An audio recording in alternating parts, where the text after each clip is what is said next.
we are moving on past logarithms today, so we're starting a brand new topic. But make sure you are studying those logarithms for exam 3 because they're certainly going to be a big part of that. So today we're going to start looking at something called system of equations. So first let's define what that is. What is a system of equations? So it is multiple equations that kind of work together. Okay? So more than one equation with the same variables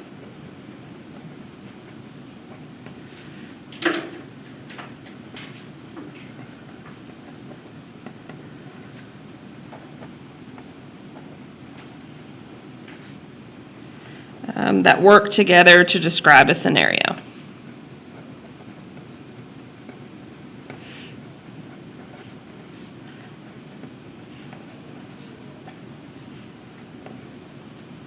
I guess I can't spell scenario.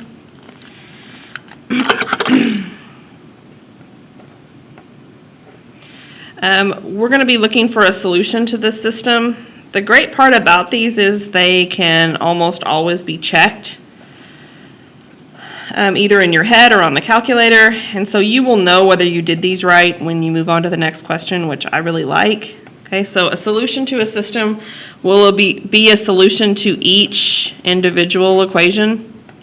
In other words, it has to work for all of them.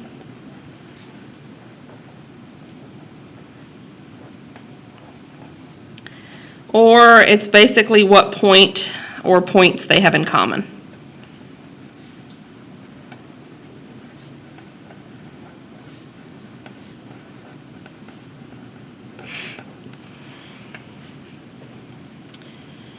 So the first little bit that we're going to do with system of equations, I would imagine you covered in your high school math classes. We cover it, or Texas high schools cover it in Algebra 1. They usually cover it again in Algebra 2. So I think part of this unit you will recognize. You might not remember it, but I think you will recognize it.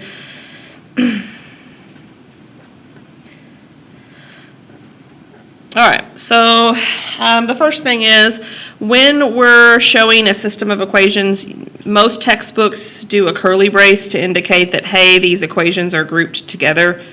You won't see that always, but my math lab or my lab does show them together like this. But sometimes they'll just be stacked without a curly brace. Okay. So if I ask you, is 2, 3 a solution for this system of equations? First of all, you know it's a system because there's 2 equations using the same 2 variables, x and y. So this is the 2 questions you have to ask yourself. It has to work when you plug it in. So in other words, let's take the first equation, and we're going to plug in, the first number, of course, is x, and the second number is y. So we're going to plug in 2 for x, we're going to plug in 3 for y. So is 2 plus 3 times 3 equal to 11? That's the question we're going to ask ourselves, okay? And we're going to do order of operations, so make sure you do multiplication first. So 2 plus 9 is 11, right? So we end up getting 11 equals 11, which is true, right? 11 is 11, okay? So that proves that it's a solution for the first equation, but we also have to show that it works for the second equation as well. So in other words, take the second equation and plug in the same numbers. So is 2 minus 5 times 3 equal to negative 13. So again, do your order of operations. So 2 minus 15 equals 13, or 13 equals 13. So notice the answer here works as well. So that means 2, 3 is a solution to the system.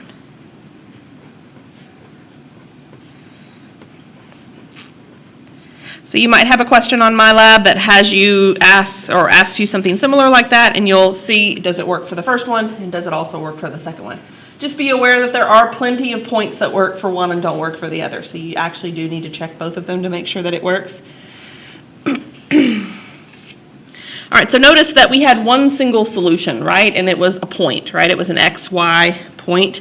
So here are the types of systems we're going to start off with. So here are the possibilities for systems with 2 variables.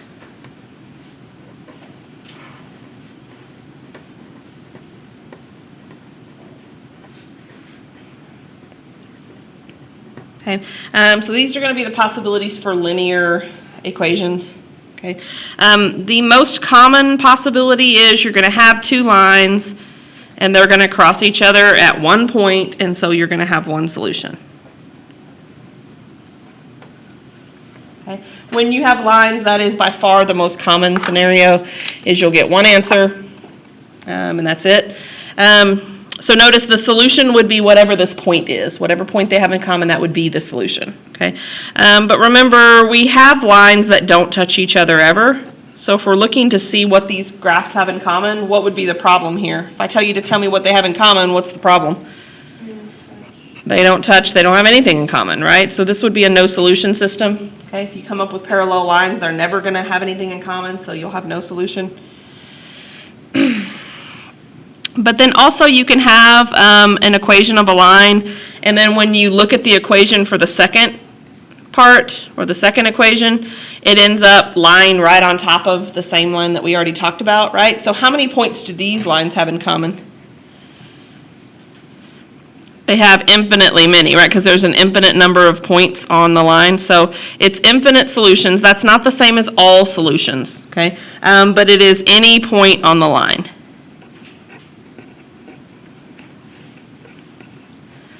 And the reason I make that distinction between all solutions or infinitely many is it's not just any random point, right? It wouldn't be the point right here where I'm pointing, and it wouldn't be the point over here where I'm pointing, right? But it would be any point that was on the line originally, okay? So there are two beginning methods for solving systems with two variables. These are not the only two we're going to cover in this unit, but they're the ones that you would have started in high school with. They're the two methods that I feel like you will remember from high school. So just know that these aren't the only two, but the first method that you learn in Algebra 1 in high school is the addition or elimination method.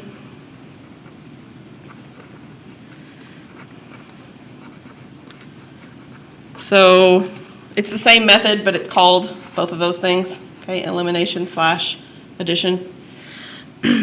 Number two is the substitution method. And just know that the name implies what we will be doing in the method. So in the substitution method, we'll be substituting something in for something else. In the addition / elimination method, we'll be adding something and a variable will be eliminated. Okay, that's why it's called the addition and the elimination method sometimes. All right, so let's first start with the addition method. I expect that this will be the method that you probably like better than the others. Okay, typically my students prefer this method. That doesn't mean that's always the case, but more often than not, this will probably be your method of choice. So step number one is you're going to multiply one or both equations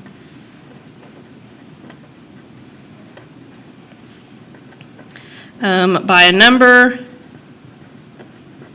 each, if you're doing both, so that when the equations are added together, one variable gets eliminated.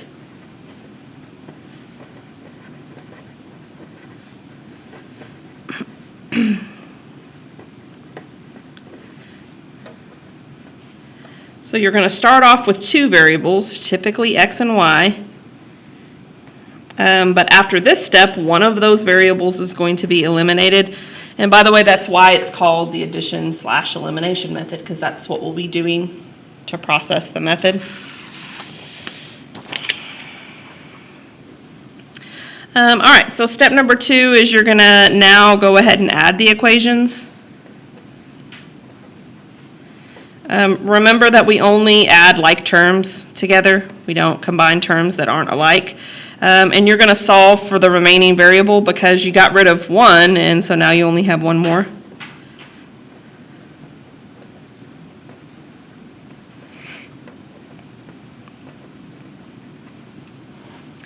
And so once you know one of the values, you're going to use that to find the second value. So you're going to use the known value to plug back in to either equation. Doesn't matter which one, because remember it's supposed to be a point they have in common anyway, to find the second value.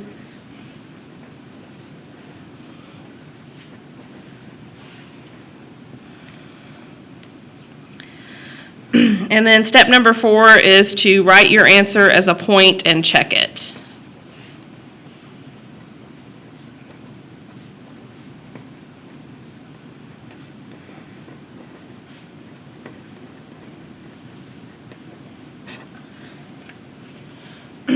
And by check it, I mean replace or plug it back into both equations, since it should work for both. All right, so let's jump in and look at one like this. So let's say I asked you to solve 4x plus 3y equals 15, and I'm going to leave some space so that I can do some multiplying if I need to. And then let's say we're combining 2x minus 5y equals 1.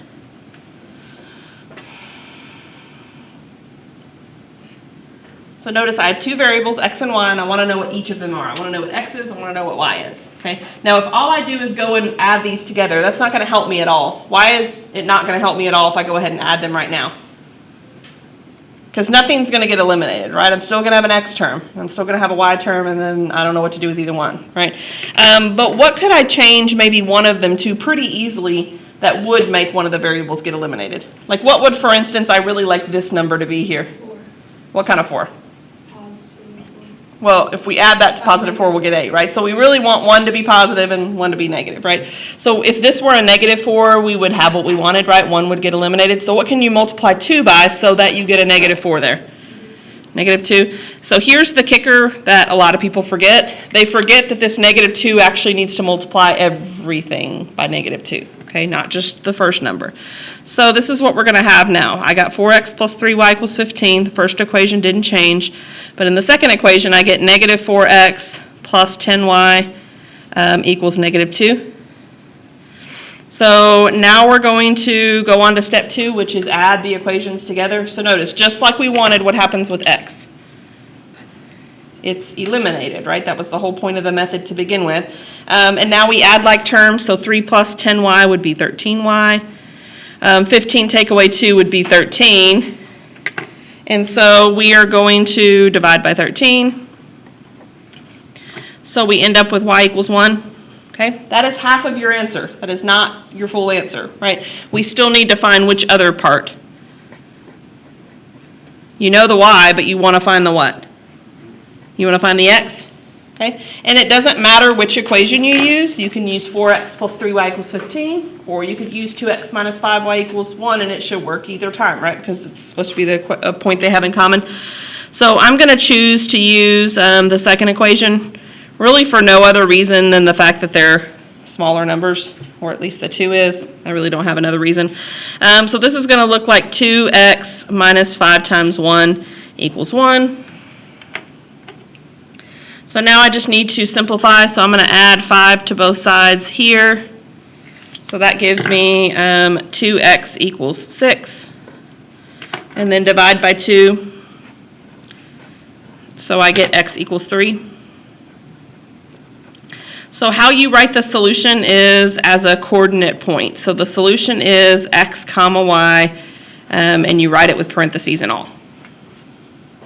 Okay. Now just a real quick observation, you can either take out a calculator or you can just kind of plug it in your mind, right? Is 4 times 3 plus 3 times 1, 15?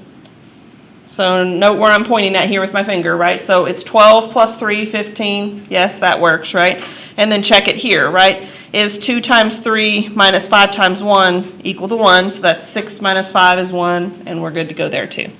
So you can either use your calculator or just kind of mentally check it, whatever you're most comfortable with, but I definitely want you to try checking it. All right, so let's try another one.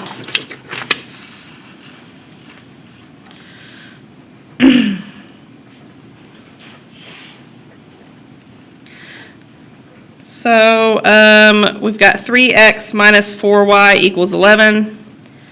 And 2x plus 3y equals negative 4. So again, I'm not ready to do my addition method yet, because if I did, I wouldn't get anything to eliminate, which is kind of the point of the method altogether. So this one, it's really kind of up to you which one you want to use. So if you're going to get rid of the x's, what's the first number that 3 and 2 go into? 6, right? So we probably need to make those 6, right? What if you decided to do the y's instead? What's the first number that 4 and 3 go into both?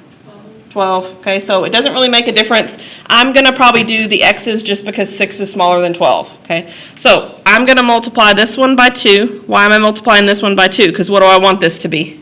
6. Okay, but if I multiply that one by 2, I need to multiply this one by what kind of 3? Negative 3, because you want one to be positive and you want one to be negative. So just be careful, make sure the 2 goes to everything, make sure the negative 3 goes to everything. So 6x minus 8y equals 22. And then negative 6x minus 9y equals positive 12. Okay, so just like the previous one variable gets eliminated. Okay, watch your signs. So negative 8y minus 9y is negative 17y equals 34. And then we'll divide by negative 17. So it looks like y is negative 2. Okay, but we're not finished, because what do we still need to find? Yeah, now we want to find x. So it doesn't matter which of the two equations you use, so I'm going to pick the second one this time, because not only are the numbers smaller, but they're positive as well. So I'm going to use 2x plus 3y equals negative 4, but you could just as easily use the first one if you want to. Okay, so let's plug in what we know. 2x plus 3 times negative 2 equals negative 4.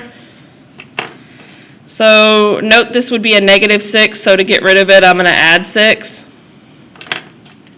And I'm going to get 2x equals 2 here. And then divide both sides by 2. So I end up getting x equals 1. So then my solution, as I want you to write it, is 1 comma negative 2. Okay, so we won't do it, but how would you check it?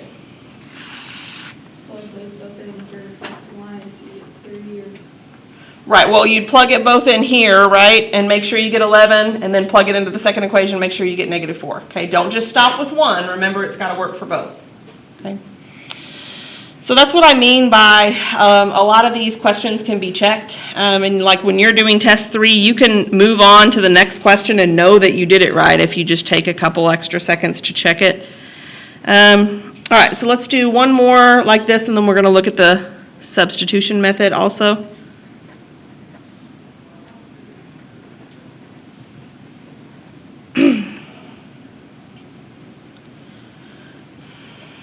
So what do we probably not like about this one? We don't like fractions, right? So we would really like it if these fractions would go away. You can always make fractions go away by multiplying by the LCD, okay? But I'm going to do something a little bit better than that. So notice if I multiply by the LCD, by the way, what's the LCD in this case for 6, 2, and 3?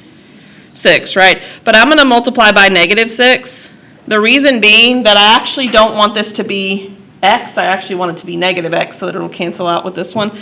So you can either do it in one step like I just did, or you can do it in stages, but just be careful, okay? Negative 6 divided by 6 would be negative 1, so it's negative x. Negative 6 divided by negative 2 would be plus 3y. You could use your calculator also. And then negative 6 divided by 3 would be negative 2. And then I'm going to line that up with the second equation. Notice I didn't have to change anything there. So just like before, that gets eliminated, and I get 5y equals negative 5.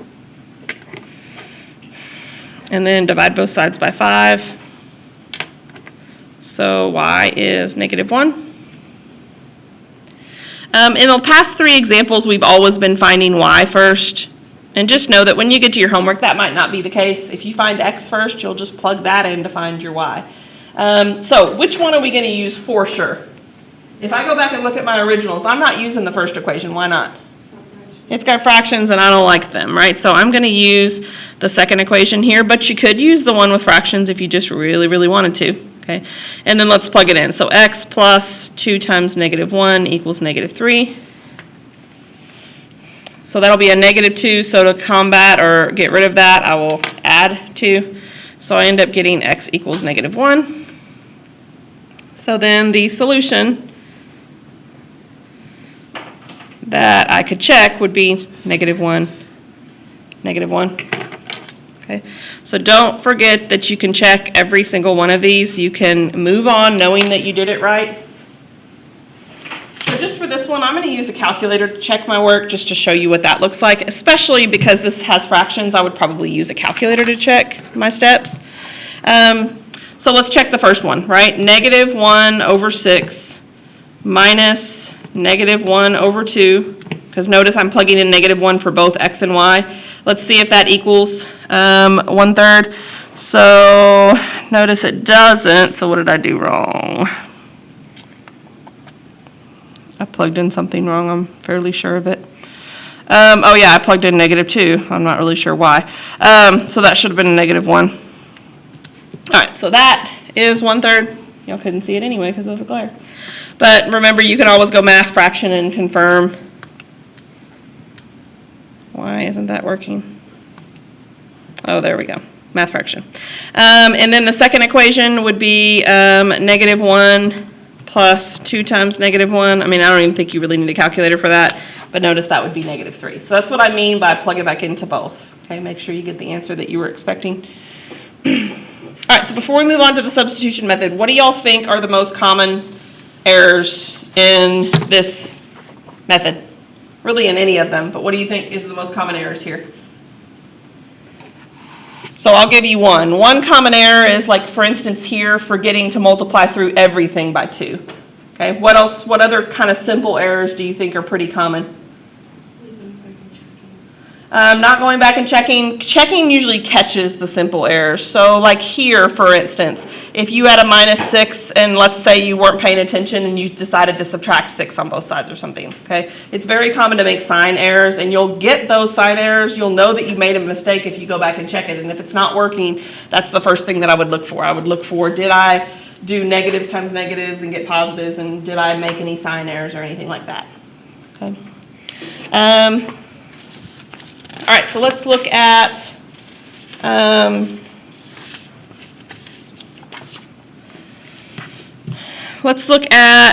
before we look at the other method, let's look at some special cases.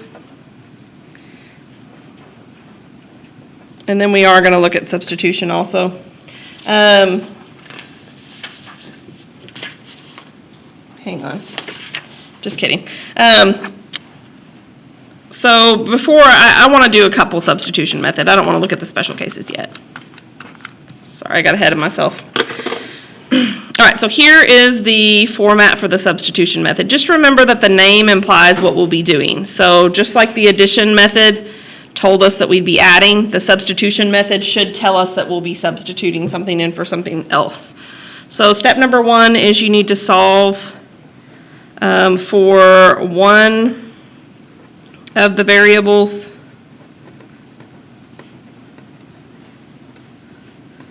in one of the equations. In other words, pick x or y and get it by itself in one of the equations. Okay. Step number 2 is you're going to substitute that value into the other equation.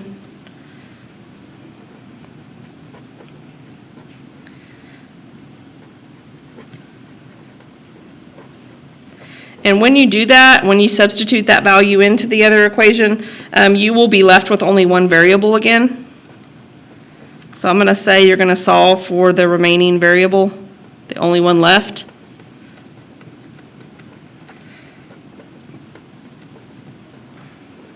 So I'm going to underline this word substitute because that's why it's called the substitution method.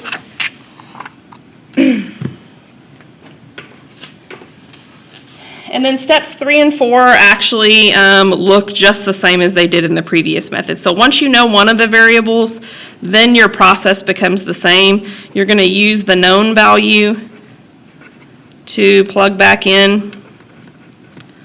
Again, to either equation.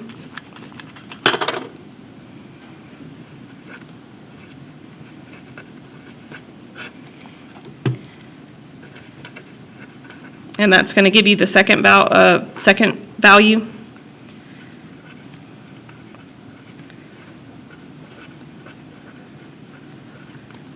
And then again, step number 4 is a repeat of the earlier method too. You're going to write your answer as a point and check it.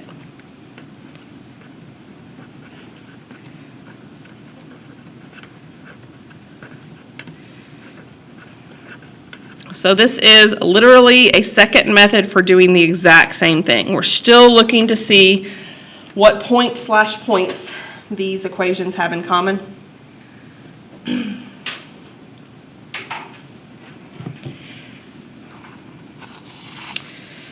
Okay, so let's look at a system where I specify that I want you to use this substitution method.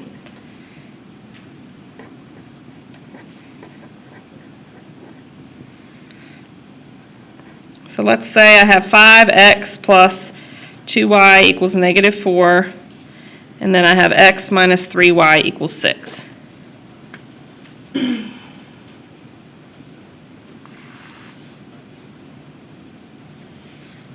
So step 1 is to pick one of the variables in one of the equations that you think it would be easiest to isolate / get by itself. Okay? So which variable do you think it's going to be the easiest to isolate / get by itself? So you have 4 choices. This one, this one, this one, or this one. Okay, so which of the 4 looks like it's going to be easiest to solve for? I think that guy looks by far the easiest to solve for, right? Because all we're going to have to do is do what?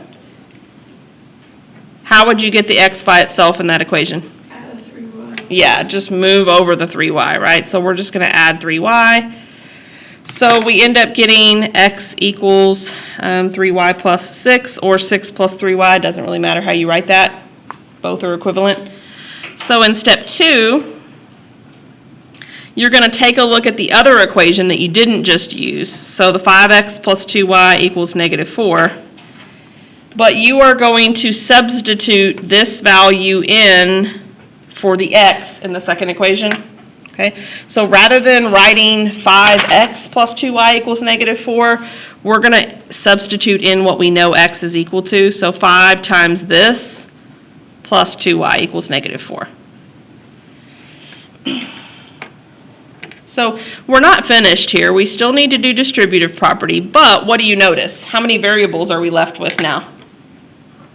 Only 1, right? And that was kind of the goal. Okay. So notice I get 15y plus 30 plus 2y equals negative 4. Add like terms and I get 17y plus 30 equals negative 4. So just beware of your signs. So I'm going to subtract 30 from both sides. So I get 17y equals negative 34. And then what would be my last step to find y at least? Divide by 17. So I end up getting y equals negative 2. So to kind of save space, now let's find x. So you can use either of the first 2 equations. So I'm going to choose to use the second equation. So I'm going to use x minus 3y equals 6 because it's just smaller and more manageable. So I get x minus 3 times negative 2 equals 6. So just be really careful. What kind of 6 would you get here? Negative 3 times negative 2 is what? Positive 6, right? So I'm even going to write that down just because this is where some common sign errors can occur. Because notice I don't actually want to add 6 to both sides. What do I actually need to do to get rid of the plus 6? Subtract, and I end up getting x equals 0. Okay. Lots of people freak out when they get 0 and they think they've done something wrong, but 0 is a legitimate answer. So the solution, which is actually very easy to check, would be 0 comma negative 2. Remember to always put your x first, right? So it's always x comma y, not the other way around. Okay. So just a real quick observation, I think, can check this one, right? 0 plus 2 times negative 2 would be -4, check, that works out. And then 0 minus 3 times -2, that would be a +6. So I think we're good there as well.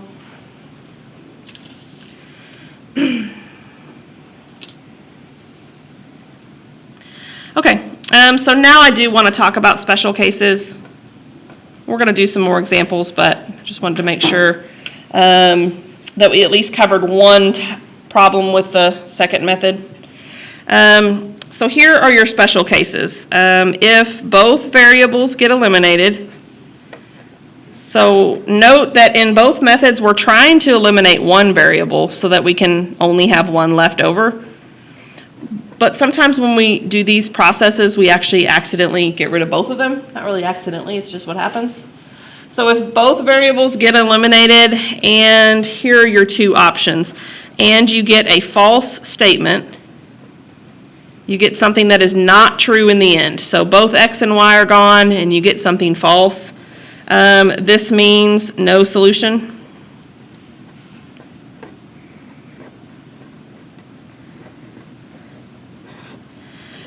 There's a new word for no solution that we'll be using kind of as the week goes on, maybe even into next week.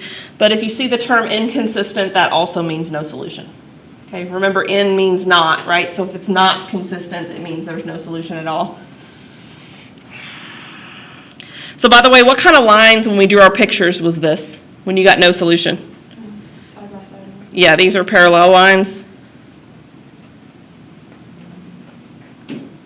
Okay, but if both variables get eliminated and you get a true statement, meaning that you have no more variables, but you're just getting something that kind of seems to work always or all the time, that means infinitely many solutions.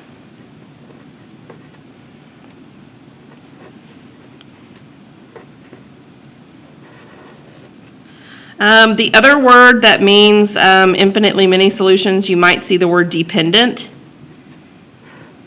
Dependent meaning that one equation is dependent on the other. Okay, but this means any point on the line.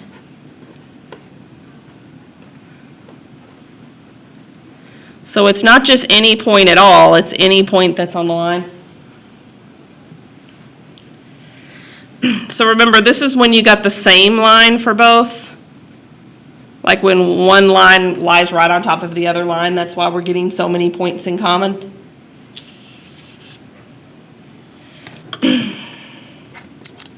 And frankly, you're not really going to know that this is how this is going to turn out. So you just have to go through your processes and see. So for the next couple examples, I'm going to tell you that we're going to pick between the methods to see which one is probably the easiest.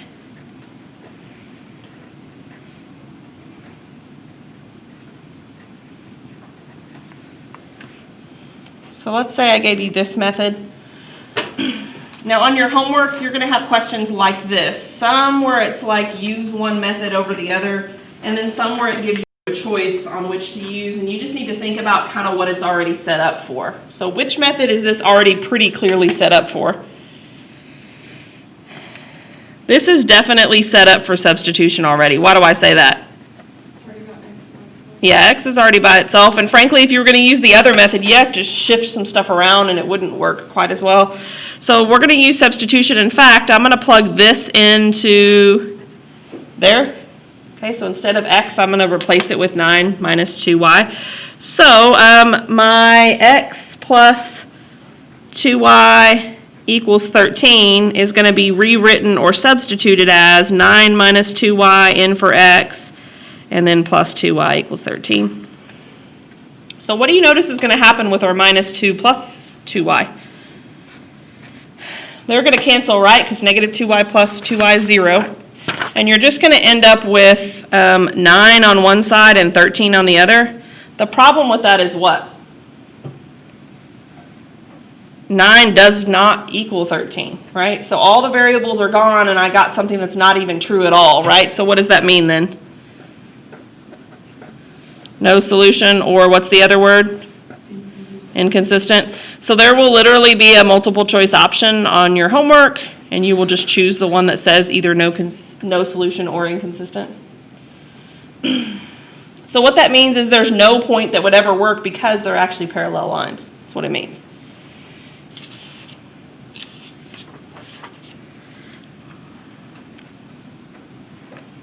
All right, so let's do another one where I specify that you can use either method you'd like.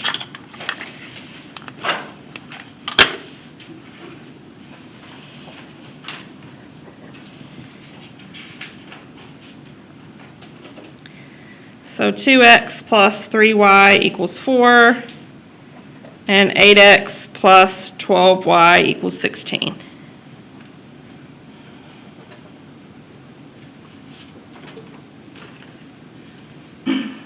So which method do you think this is more easily set up for?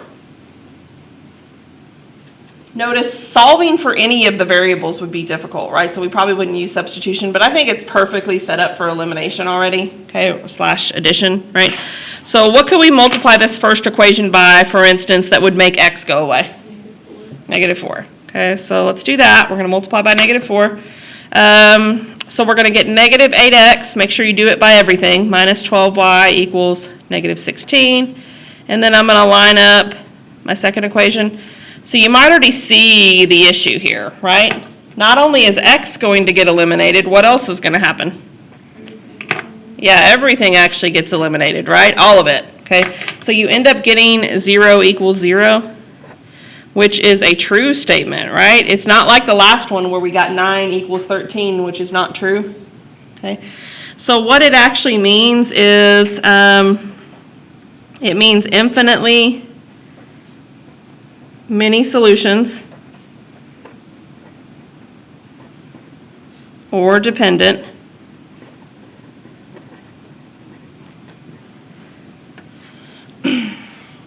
but it means a little more than that. It actually means that it's any point on the original line. So it's any point on the line, and I'm just going to take the easier, simpler one, 2x plus 3y equals 4. Okay. Or if we wanted to write an equation of a line like we're used to, normally we write equations of lines like y equals. So if you were to subtract 2x and divide by 3, it would be this linear equation. So it's not enough to say that it's infinitely many points because we can actually describe what those points are. Okay, so it's infinitely many solutions, yes, but it's also any point on this line. Okay, so it means any combination of 2x plus 3y that equals 4 would be a solution. Okay, so let me give you an example. 2, 0 would work, the point 2, 0, because if you plug in 2 for x and 0 for y, it gives you 4. Okay, but also anything else that would work there would also be. So, for instance, you could do -1, 2, because that would be -2 plus 6, which is 4. Okay, so any combination of x and y that would work for this equation is a solution. Not any old point, but just anything that would work with that.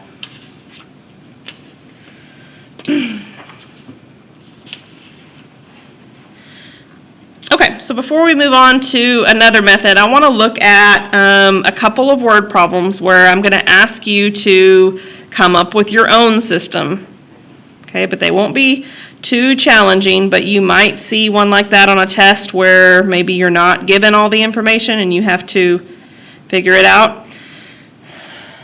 So let's say that a theater has 900 seats and charges $4 for children and $6 for adults.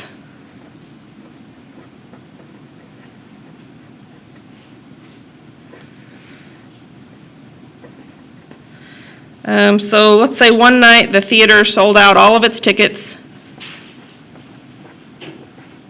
So all of its 900 seats were full, and they made $500. $5,000, sorry, 500 wouldn't be enough. And so my question is, how many of each type of ticket must have been sold?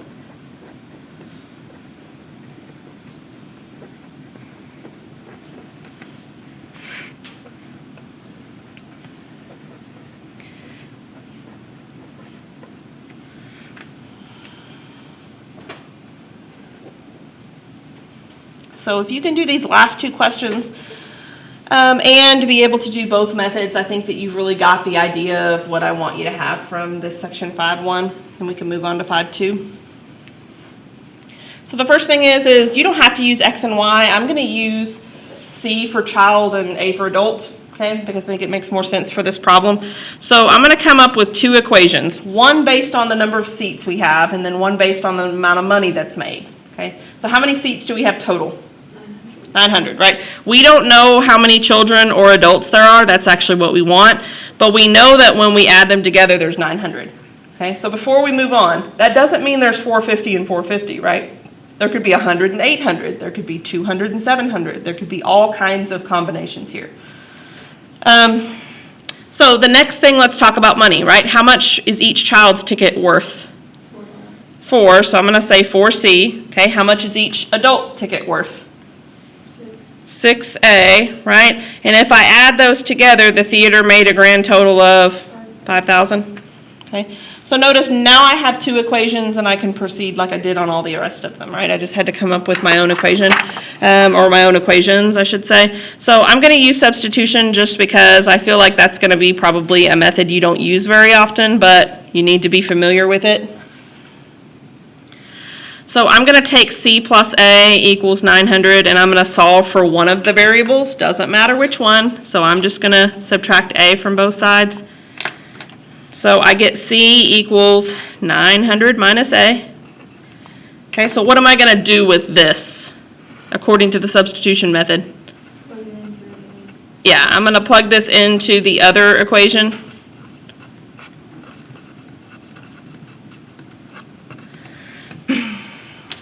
And we'll see how much room I have, right? So notice the other equation was 4C plus 6A equals 5,000.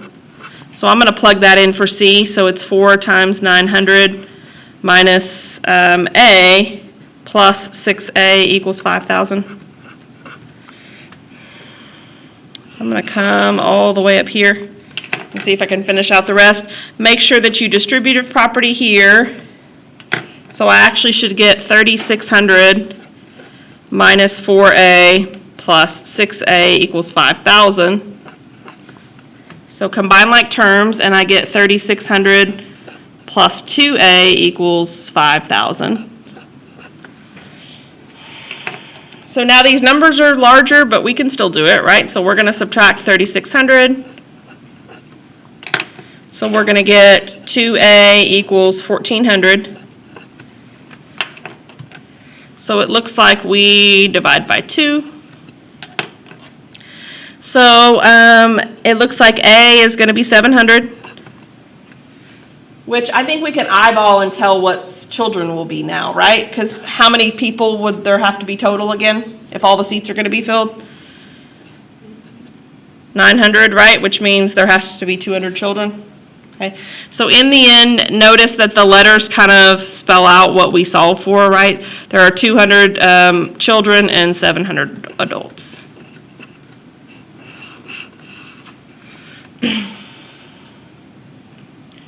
So the only kind of extra little thing I'm asking you to do in that one is honestly for you to just have to come up with the equations yourself, and then you're just using one of our methods from before.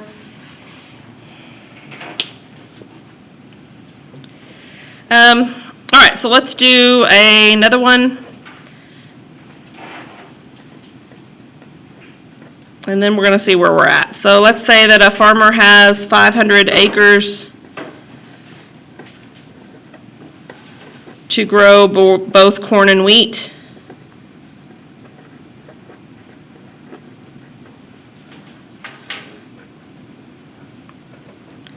The cost for farming each acre of corn is $42, and wheat is $30.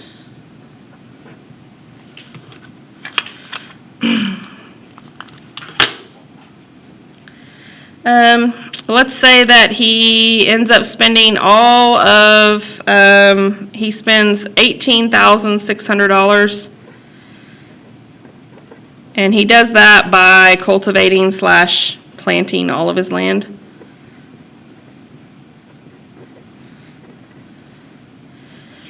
So the question is, how many of each acre, or how many of each type of produce did he plant?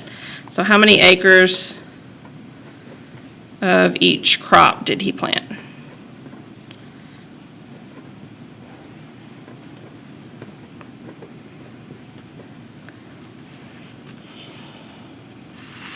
So notice, like, the subject matter is very different, but the equations are going to be very similar to what we just did with the adults / children movie theater tickets.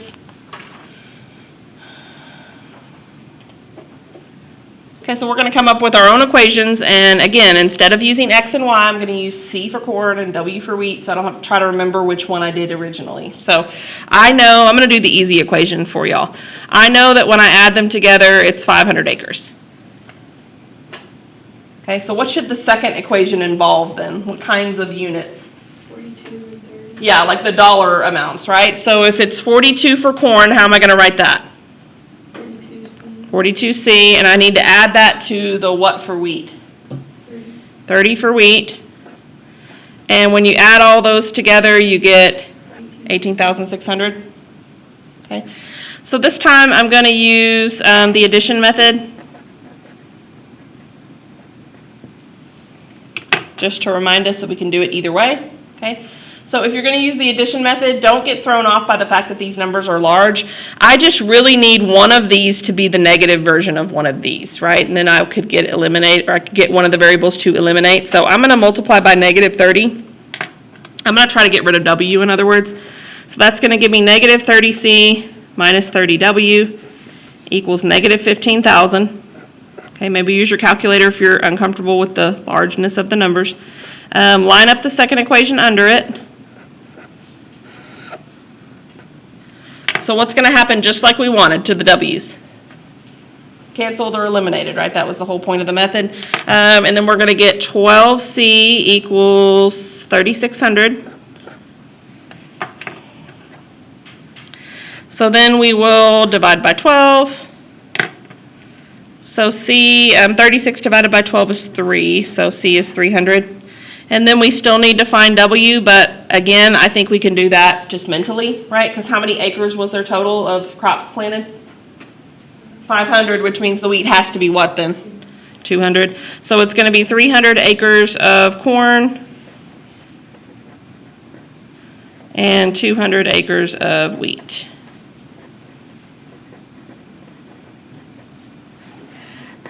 And by the way, we could check this, right? We didn't talk about it on the last problem, but we could plug this back in to see how it works, right? We know that it adds up to 500, but we could check it with the second equation to make sure that 42 times 300 plus 30 times 200 does in fact equal 18,600, and it does. So make sure on your homework, before we move on to something else, make sure in your homework that you are trying both methods. Okay, I would imagine that you're probably going to have a method you like better than the other one, but don't just focus just on that one. So let me just ask you a question. Am I going to know if you use a different method than the one that it asked you to use on the homework? Am I going to know that? So that's a real question I want an answer to. If it says use substitution and you decide you want to use addition / elimination, am I going to know? I'm not going to know, right? Because you're going to get the same answer no matter what, okay? But remember, on a test, I will know because I'll look at your steps, okay? So try to do the homework like you know I will ask test questions about. So on the test, just FYI, before we move on to the next topic, you will be asked to find at least one with different methods, okay? And then you'll have probably one or two where you get to pick whichever method you like the best. But you will have to show me at least one with the different types of methods. So kind of keep that in mind.